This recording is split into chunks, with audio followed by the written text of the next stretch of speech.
앞에 감사하며 모든 것 영광 올려드립니다. 우리가 지금 이 시간까지 살아오고 또한 우리가 주님의 말씀과 성령의 인도함을 따라 은혜 가운데 살아왔습니다.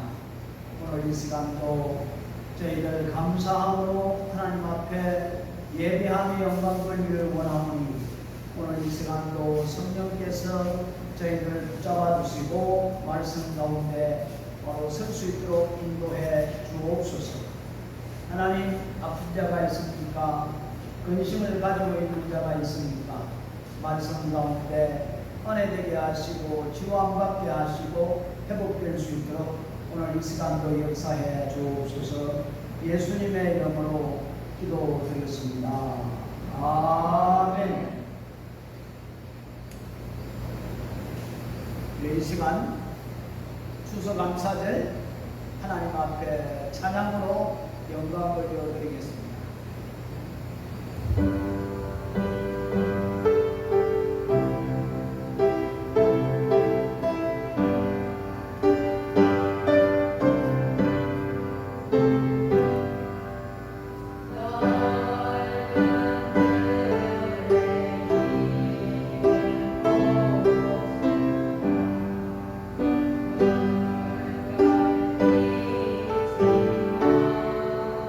Oh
박수 드립니다.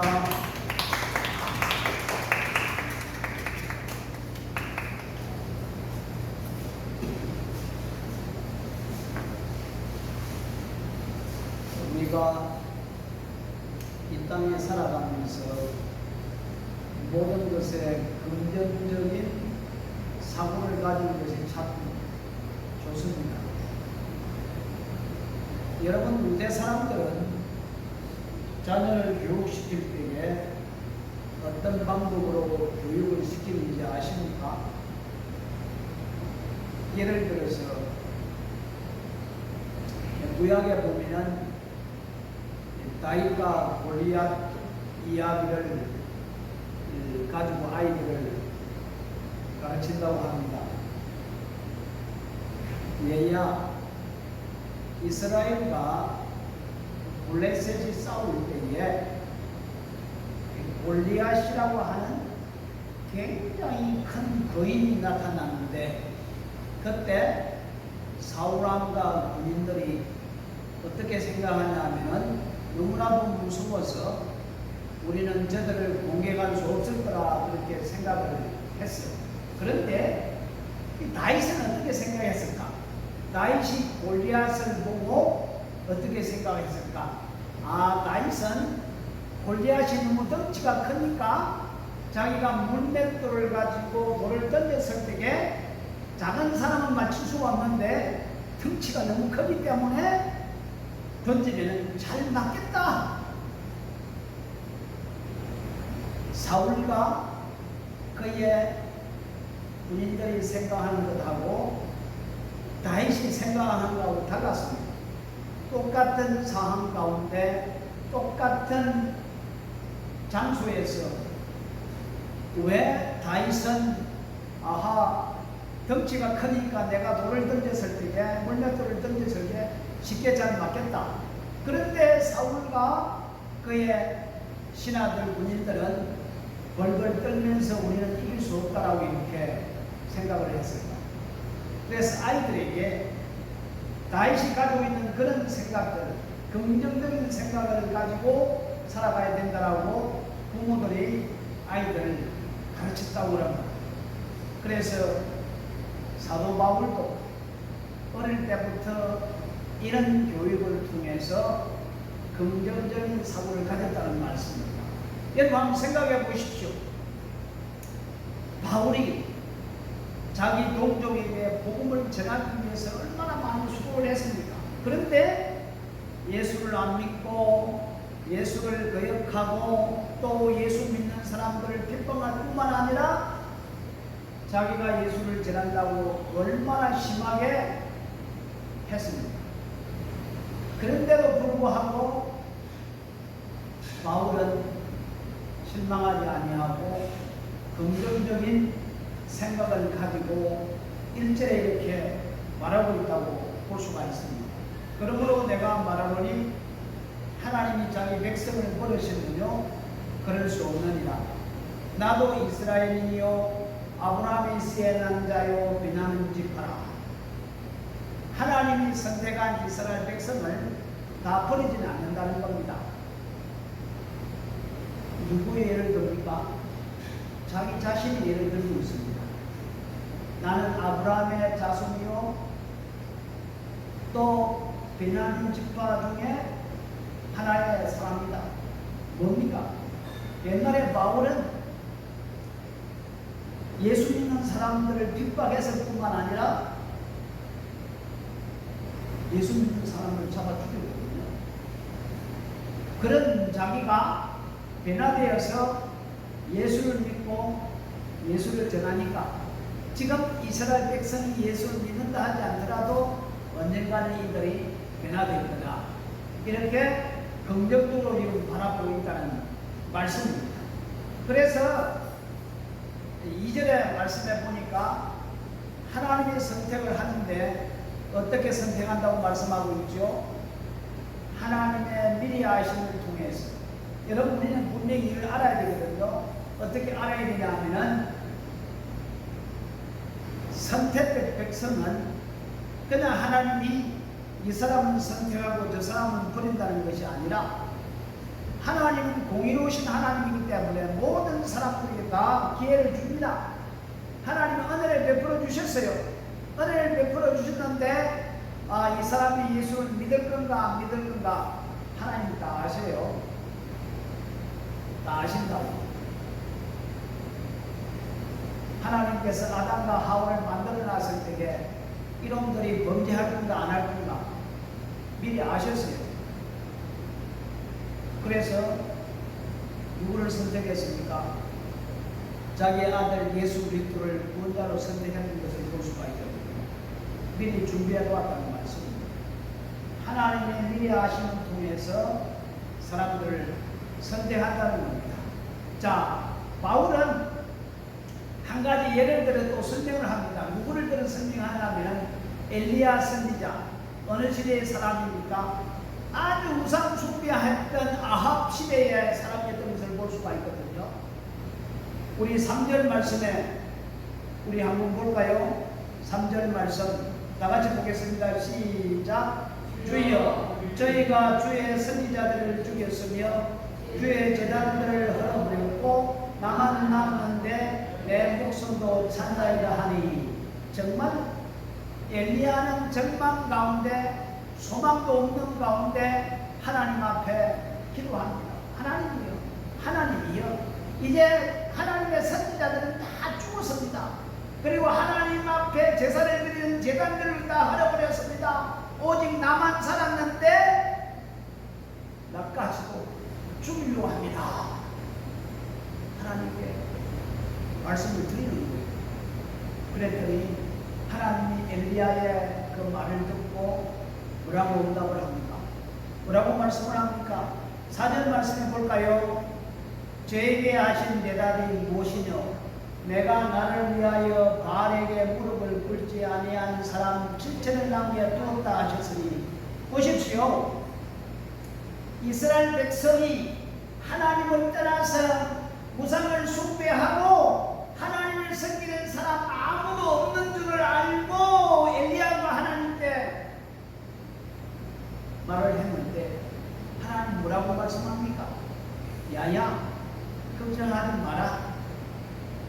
바알에게나 아세라에게 무릎을 꿇고 절하지 않는 7,000명을 내가 남겨놓았느니라. 엘리야가 그 소리를 듣고 그 말씀을 듣고 얼마나 기뻐했겠습니까? 생각해 보십시오. 이제 하나님을 섬기는 사람이 이 나라에 나 혼자밖에 없는데 나까지도 죽이려고 하는데 어떻게 하면 좋겠습니까? 이렇게 물었는데 하나님께서 야, 걱정하지 마라. 내가 7,000명을 남겨놓았어. 그래서 엘리야는 얼마나 기뻐했겠습니까? 야, 아직도 바알에게 무릎 꿇지 아니하는 선지자 7,000명을 남겨놓았다. 이렇게 말씀을 하고 있습니다. 그래서 우리 5절 말씀에 보니까 그런즉 이와 같이 이제도 은혜로 택하심을 따라 남은 자가 있느니라. 이스라엘 백성 중에 하나님이 남겨놓은 7,000명이 아직도 있다는 것입니다. 아하. 지금 바울이 무슨 이야기하고 있습니까? 이스라엘 백성이 예수를 안 믿으니까 다 멸망당할 줄 알았는데 그래도 하나님은 몇 명을 남겨놓았다고? 7,000명을 남겨놓았다라고 말씀하고 있습니다. 은혜로 선택하여. 그래서 6절에 무슨 말씀하고 있습니까? 만일 은혜로 된 것이면 행위로 말미암지 않음이니 그렇지 않으면 은혜가 은혜되지 못하느니라. 무슨 뜻입니까? 오늘 하나님께서 7,000명을 남겨놓았는데 하나님의 은혜로 선택을 했다는 말씀입니다. 저들의 선한 행동을 통해서 저들의 좋은 뜻을 통해서 선택한 것이 아니라 하나님이 거저 주신 은혜를 통해서 그들을 선택해 놓았다고 말씀하고 있습니다. 값없이 주는 은혜인 것을 볼 수가 있습니다. 그래요. 그러므로 참담하게 보이는 이스라엘 사람들의 세계에도 지금도 하나님의 은혜가 도도히 흐르고 있다는 것을 바울이 증거를 하고 있는 것입니다. 남은 자라는 것은 구약시대 때부터 이스라엘의 역사를 끊이지 않고 이어져오는 하나의 희망적인 메시지인 것을 볼 수가 있습니다. 남은 자는 분명히 이스라엘 백성의 소망이었던 것을 볼 수가 있습니다. 동시에 남은 자는 우리에게 중요한 진리를 하나 가르쳐 줍니다. 어느 시대를 막론하고 전 민족이 구원받는 것이 아니라는 사실입니다. 어느 시기를 통해서 전체 그룹이 구원받는 것도 아니요, 한 교회 전체가 구원받는다는 것 아닌 것을 말씀해 주고 있는 거예요. 하나님이 이스라엘 백성을 선택했지만 이스라엘 백성이 모두 구원받는 것이 아니라 하나님의 은혜로 선택받은 남은 자 7,000명만 구원을 받는다는 것을 우리에게 말씀해 주고 있는 거예요. 그래서 구원이라는 것은 개인적인 구원이라는 겁니다. 누구든지 예수 그리스도를 주로 구세주로 인정하면은 구원을 받는다는, 이 구원은 개인적인 것이라는 겁니다. 전체적인 것이 아니고. 보십시오. 하나님께서 이스라엘을 선택했지만 이스라엘 백성이 다 구원받은 것이 아니라 하나님의 은혜로 선택받은 7,000명만 구원을 받는다는 것을 우리에게 말씀해 주고 있습니다. 그러면은 교회 다니는 사람이 다 택함을 받았느냐? 아니라는 것입니다. 아니에요. 성경에 보면은 우리는 얼마든지 이것을 배울 수가 있습니다.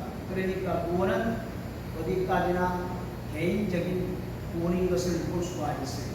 그러나 우리도 바울처럼 우리 동족을 쳐다보면서 절망하는 태도를 우리는 보내야 된다는 거예요. 한번 생각해 보십시오. 바울이 이스라엘 백성을 향하여 복음을 전했는데 안 받아들여, 심지어 복음을 전하는 자기까지 핍박하고 죽이려고 했는 거예요. 그러면은 소망이 없어, 절망할 수밖에 없는데 바울은 절망하지 아니하고 소망을 가지게 되었다는 것입니다. 물론 우리 민족하고 이스라엘 백성하고는 다르지만은 우리가 우리나라를 바라볼 때에, 우리나라 사람들을 바라볼 때에, 우리가 북한 사람들을 바라볼 때에 절망하거나 낙심할 필요 없이 사도 바울이 가졌던 소망적인 생각을 가지고 우리는 사람들을 바라보고 북한을 바라봐야 된다는 것입니다. 왜냐하면 하나님은 지금도 7,000명을 남겨놓았다는 말씀입니다. 한국 교회가 7,000명입니다. 아무리 정치가 물러나고 남북이 대결해서 70년 동안 너무나 피곤한 하루하루를 살아왔습니다. 우리가 절망하지 않는 이유는 하나님이 이 나라의 남은 자를 보존하고 계시기 때문에 그렇다는 말씀입니다. 그렇습니다. 여러분, 북한 정권 보십시오. 어떻게 하면은 자기들의 정권을 유지하기 위해서 온갖 방법을 다 쓰고 있지 않습니까? 아마 이 세계에 공산주의를 따라가는 나라치고 제일 힘들게 살아가는 나라가 어딘가 생각해 보면은 북한인 것을 볼 수가 있습니다. 그러나 하나님이 아베 정권을 하루아침에 몰락시켰듯이 북한도 하루아침에 목달될 수 있는 그런 희망을 우리는 가질 수가 있다는 것입니다. 그러니까 오늘 또 하나님의 은혜 가운데 7,000명이 남아 있다는 말씀이죠. 그러면은 남은 자 외에 다른 사람은 어떻게 될 것인가? 그 이야기를 지금 하고 있습니다. 하나님의 은혜로 남겨놓은 자의 구원을 받고 나면 그 외의 사람들은 어떻게 되는 것인가?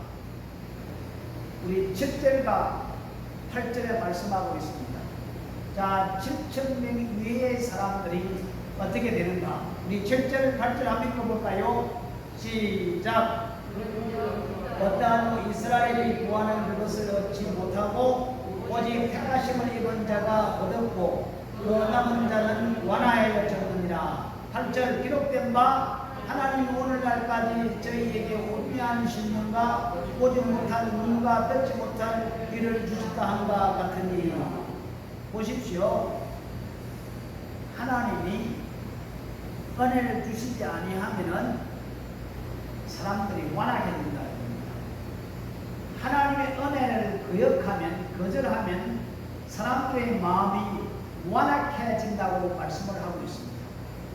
여러분, 여기서 완악해진다는 뜻이 무엇인지 아십니까? 영적인 역사가 일어날 새에 전혀 깨달지 못한다는 겁니다.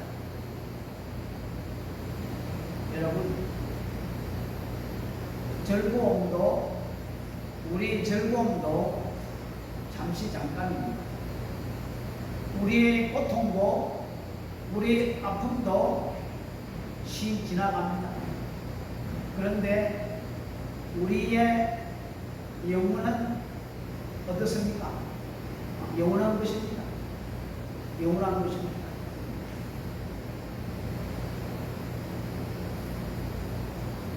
이 완악해졌다는 이 말은 신령한 일에 대해서 마음이 알린다는 것입니다. 아무리 신령한 말씀을 한다 할지라도, 영적인 말씀을 한다 할지라도, 영원한 말씀을 한다 할지라도 그들 마음은 열려지지 않고 닫혀져서 전혀 깨달지 못하는 마음들을 가리켜서 완악해졌다. 다른 말로 우리가 쉽게 표현하면은 이스라엘 백성이 애굽에서 나올 때에 하나님이 10가지 재앙을 내려주셨습니다. 아니 처음부터 바로 왕이 그냥 이스라엘 백성을 놓아주면 쉽게 피해를 안 당할 건데 10번이나 당했거든요. 여러분요. 결국에 잠자의 재앙을 맞고부터 내가 죽었던 것을 볼 수가 있습니다. 왜 그랬을까요? 바로 왕의 마음이 완악해졌다는 말씀입니다. 완악해졌다는 말씀은 하나님이 그 마음을 그렇게 만든 것이 아니라 그냥 내버려 두었다. 로마서 1장 24절 말씀에 보면은 사람들이 너무나도 악해서 죄를 지으니까 하나님이 그냥 그대로 내두었다는 말씀입니다. 죄를 짓게 그대로 내두었다는 겁니다. 쉽게 생각하면 어떤 사람에게 건면하고 충고하고 그렇게 해서 안 됩니다. 수십 번 이야기를 했는데 불구하고 안 변하는 거예요. 그럼 어떻게 합니까? 그냥 내버려 두는 거예요. 그대로 내버려 두는 이것을 가르쳐서 완화해졌다라고 이렇게 표현을 하고 있습니다. 7,000명에 남겨주신 이 외의 사람들은 다 마음이 완화해졌다는 것을 말씀해 주고 있습니다. 은혜를 받지 못하면 사람은 자동적으로 완화해질 수밖에 없습니다. 그러나 자동적으로 완화해지는 그것을 구원받지 못한 성령 우리는 할 수가 없습니다. 여러분, 하나님의 은혜가 무엇입니까? 하나님의 은혜는 내가 하나님이 누구인지, 내가 예수 그리스도가 누구인지, 성령이 누구인지 그걸 깨닫고 아는 것이 하나님의 은혜입니다. 성령께서 우리에게 가르쳐주지 아니하고 깨닫게 해주지 아니했다면 우리가 어떻게 알 수가 있겠습니까? 하나님의 은혜는 내가 하나님을 알고 예수 그리스도를 알고 성령님을 알고 깨닫는 거예요. 아하, 내가 보지 못했는데 이제 볼 수 있는 눈을 열어주셔서 예수님께 십자가에 달려서 나를 위해 죽으셨구나, 나를 위해서 죽었다가 부활하셨구나, 이 메시지를 들을 때에 깨닫게 되고 이걸 받아들이게 되고 이것을 내 것으로 받아들이는 이것이 하나님의 은혜인 것을 우리에게 가르쳐주고 있습니다. 보십시오. 8절 말씀에 보니까 혼미한 심령과 보지 못한 눈과 듣지 못할 길을 주셨다. 왜냐하면 사람이 마음에 완악해지면은 아무리 좋은 메시지를 전한다 할지라도, 아무리 좋은 영원한 말씀을 전한다 할지라도, 영적인 메시지를 전한다 할지라도 저는 혼미하고 귀가 어두워지고 마음이 어두워져서 듣지 못하고 깨닫지 못한다고 이렇게 말씀을 하고 있다는 것입니다. 그래서 구절에 뭐라고 말씀합니까? 구절 나가지 볼까요? 이 구절의 시작.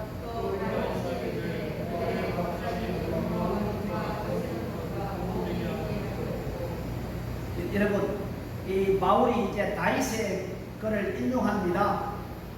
저희 밥상이 올무가 되고 덫이 되고 거치는 것과 보이 되게 하옵시고 저희 눈은 흐려보지 못하고 저희 등은 항상 굳게 하옵소서.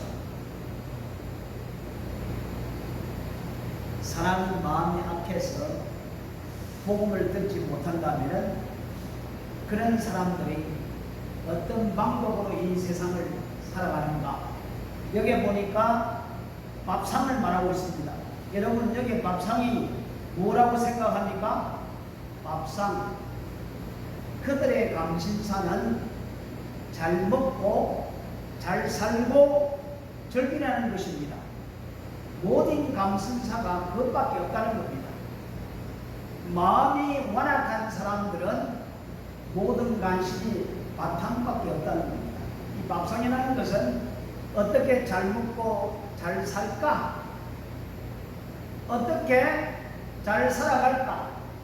어떻게 즐기며 살아갈까? 요것밖에 없다는 겁니다. 다른 거 생각하지 않는다는 겁니다. 영혼도 생각하지 아니하고 하나님의 나라도 생각하지 아니하고 오직 이 땅에 내가 어떻게 잘 먹고 잘 살고 즐기며 살아갈까? 이것이 밥상이라는 겁니다. 그런데 이 밥상이 그들의 올무가 되고 덫이 되었다고 말씀하고 있거든요.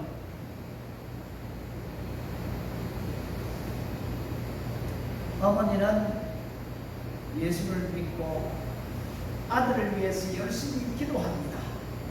아들이 사업을 잘해서 많은 돈을 벌였습니다. 그런데 예수를 안 믿어요. 그것이 그 아들에게 복인 줄 압니까? 그 밥상이 그에게 올무가 되고 덫이 되었다는 것을 말씀해 주고 있거든요. 그것 때문에, 그 물질 때문에 예수를 믿어야 되는데 예수를 믿지 아니하고 잘 먹고 잘 살고 즐기는데 올무가 되어서 영원한 것을 놓쳐버렸다는 것을 말씀해 주고 있습니다. 여러분, 예수를 모르고 잘 사는 사람들, 오늘 다윗이 말을 했듯이 밥상이에요. 밥상이 저들이 올무를 만드는 거예요. 덫을 만드는 거예요. 왜요? 영혼을 생각하지 않아. 내일을 생각하지 않아. 어떻게 하면 내가 육신적으로 잘 먹고 잘 살고 즐기며 살아갈까? 오직 이것밖에 없다는 사실입니다. 또 동물처럼.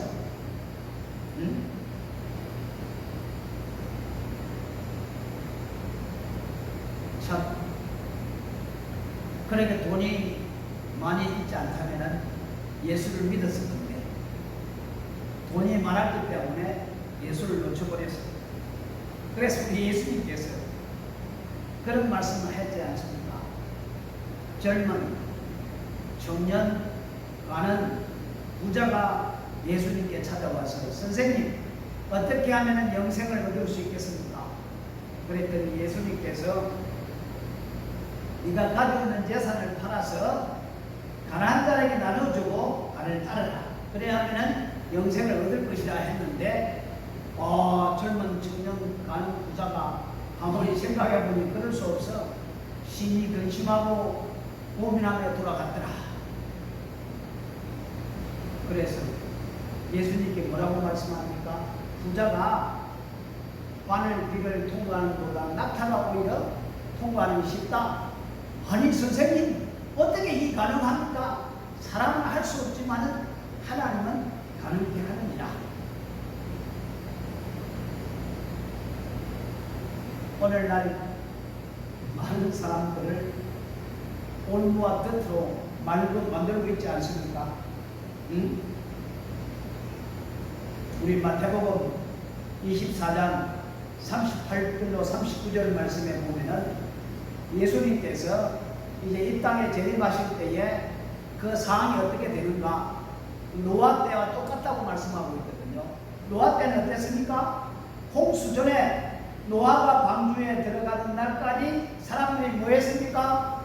먹고 마시고 장가들고 시집가고 있으면서 홍수가 나서 저희들 다 미래기까지 깨달지 못하였으니 인자 이망도 이와 같으리라. 여러분, 먹고 마시고 장가들고 시집가는 것이 뭐 죄가 됩니까? 죄가 돼요? 죄가 안 돼요? 죄가 안 됩니다. 먹고 입고 마시고 장가들고 시집가는 것 죄가 안 돼요. 그런데 그것만 한다는 겁니다. 그것만 한다는 거예요. 그것만 한다는 거예요. 다른 건 안 한다는 겁니다. 에? 이 사람들이 그것밖에 몰랐다는 것입니다. 이것이 완악한 사람들의 특징이라는 말씀입니다. 마음이 이렇게 완악해지면은 무엇밖에 안 해요? 먹는 것, 입는 것, 마시는 것, 사는 것, 시집가고 장가가고 정죄밖에 안 한다는 말씀입니다. 이것밖에 안 한다는 거예요.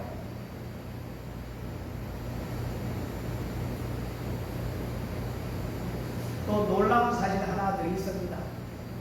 사람의 마음이 완악해지면은 예수를 믿을래야 믿을 수 없다라고 딱 막아버렸다고 말씀하고 있습니다.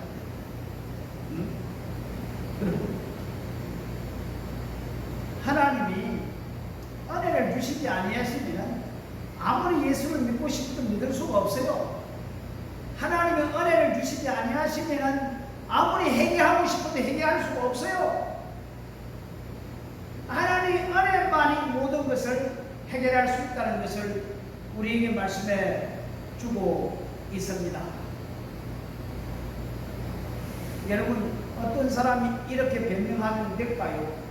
하나님 나에게 은혜를 베풀어 주시지 않아서 은혜를 받지 못했기 때문에 내가 예수를 믿지 못했다. 이것이 통할까요? 안 통할까요?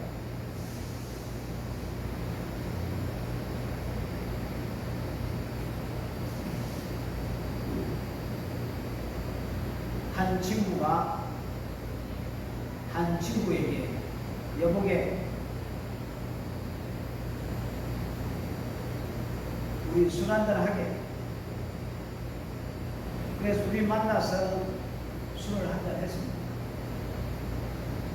그런데 술 먹고 나서 아주 그 성질이 더러운 사람들 있잖아요. 그러니까 술 한잔 하고 나서 완전히 사람을 치고 식당을 완전히 난장판을 만들어 버렸어요. 그래서 경찰에 붙잡혀가지고 술을 깨고 나서 그런 말을 합니다. 나는 술을 안 먹으려고 했는데 이 친구가 자꾸 술을 먹으려고 했기 때문에 나는 잘못이 아무도 없어. 이 친구 때문에 내가 그래서 여러분 그게 타당합니까? 타당 안 해요. 자기가 결정한 거 아닙니까? 우리의 책임은 자기가 결정한 우리의 책임을 지는 거예요. 결과는 선택 후에 온다는 말씀입니다. 에?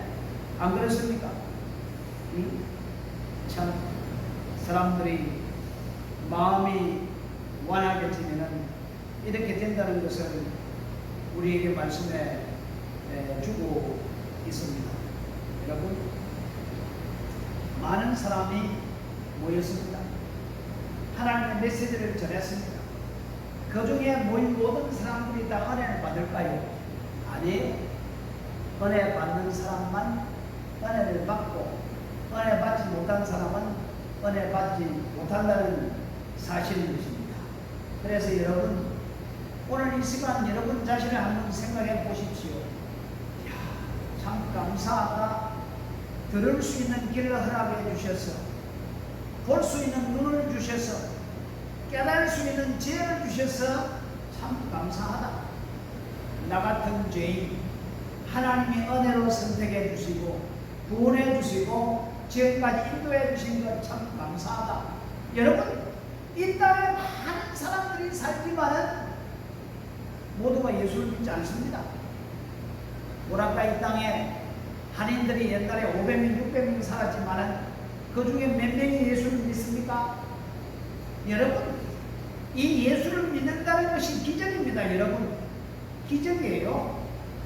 하나님의 은혜가 아니고서는 이룰 수 없다는 것입니다. 나 같은 죄인 불러주시고 예수 그리스도를 통해서 구원을 시켜주시고 생명을 주시고 때를 따라 하나님의 자녀로서 보호하시고 인도해 주시고 때를 따라 은혜를 주신다. 우리는 감사할 수밖에 없다는 말씀입니다. 그래서 우리는 왜 감사를 해야 됩니까? 주님의 은혜 때문에 우리는 감사를 해야 됩니다.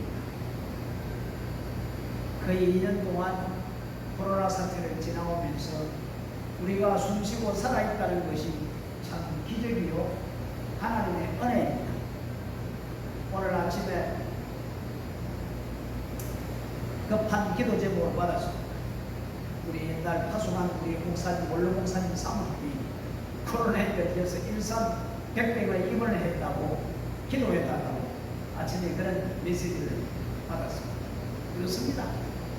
우리가 이곳에 살면서 참 하나님 은혜 가운데 믿음 안에 살아갈 수 있다는 것이 큰 축복인 줄 우리는 알아야 됩니다. 그래서 우리 마음은 어떻습니까? 참 즐겁고, 그래서 사도 바울은 데살로니가 교회를 향하여서 항상 기뻐하라, 기도하라, 범사에 감사하라. 왜요? 우리가 남은 자 7,000명에 속해 있기 때문에, 남은 자 7,000명에 속해 있고 하나님의 은혜로 선생함을 받고 하나님의 은혜로 구원함을 받고 지금 이 시간까지 살아간다는 것 자체가 얼마나 감사한지 이루 말할 수 없다는 것입니다. 그러므로 우리가 이번 추수감사절 날 다시 한 번 더 하나님의 은혜를 생각하면서 우리 마음의 기쁨과 우리 마음의 즐거움과 우리 마음의 감사가 넘쳐나는 우리들이 되어야 될 줄을 믿습니다. 그래서 여러분, 이제 우리는 잠깐을 위하여 살아가는 존재가 아니라 영원한 것을 위하여 살아가는 존재가 되어야 됩니다. 영원한 것을 위하여 살아가는 존재는 지금 이 순간에 사는 것이 중요하다는 말씀입니다. 마음대로 사는 것이 아니에요. 우리가 영원한 것을 바라보고 영원한 것을 위하여 살기 위해서는 지금 이 순간이 굉장히 중요하다는 것을 말씀해 주고 있는 거예요. 여러분, 사람들이 성공할 때에 어떻게 성공했습니까? 지금 이 순간 최선을 다하여 노력하는 사람들이 결국에 나중에 성공이 되거든요. 마찬가지로 우리는 영원한 하나님의 나라를 준비하기 위해서, 그 나라에 들어가기 위해서, 그 나라를 위해서 지금 내가 이 순간에 최선을 다하며 살아가야 된다는 거예요. 어떻게? 우리는 기뻐하고, 우리는 기도하고, 우리는 감사해야 될 줄을 믿습니다. 여러분, 이 구원의 은혜를 생각하면 우리 마음속에 이 희열이 생기고 기쁨이 생기고 즐거움이 생기고 찬양이 흘러나오고 감사할 수밖에 없다는 겁니다. 이 주님의 은혜로 내가 7,000명의 남은 자가 되어서 살아간다. 참, 이 기적이 아니고서는 이루 말할 수 없습니다.